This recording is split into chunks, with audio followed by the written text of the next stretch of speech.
Spokane police say they have untangled a web of lies and figured out who really is responsible for a fatal shooting on Sunday.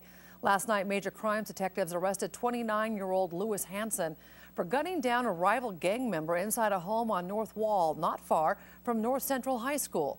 KXLY4 Chef Humphrey takes us back to the murder scene and explains.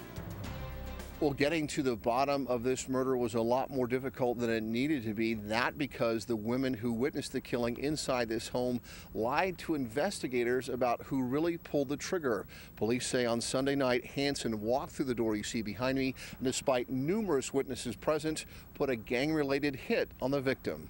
The killer wasted little time on pleasantries and tracked down Aaron Cummings in a bedroom. The intruder asked Cummings if he was the member of a particular gang.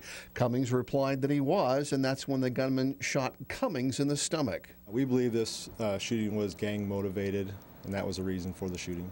When police showed up, the lady witnesses lied to officers, blaming the shooting on Salvador Rivera Romero, who was then publicly identified as the killer. We looked at him as a suspect, determined that he was not in the area, maybe not even in the country at the time, and following up on that investigation, determined that they had lied to us, that they actually knew who the suspect was, but were afraid of him, so intentionally misled us.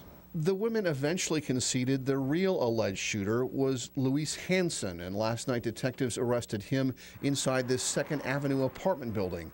When they showed Hanson's booking photo to resident Amanda Tudesky, she told police she hadn't seen him. But it turns out that Tudesky is Hanson's girlfriend. The mother of 3 children now also suspected of lying to investigators about this case. More than just lying to us, she actually physically interfered and tried to help him escape as he left the apartment, so she was taken into custody that night too and arrested for rendering criminal assistance. Even a teenage girl who was wounded during a drive-by shooting refused to tell investigators who she thought might be responsible. When victims don't cooperate with detectives, they are wasting our limited police resources. Reporting in North Spokane, Humphrey, KXLY4.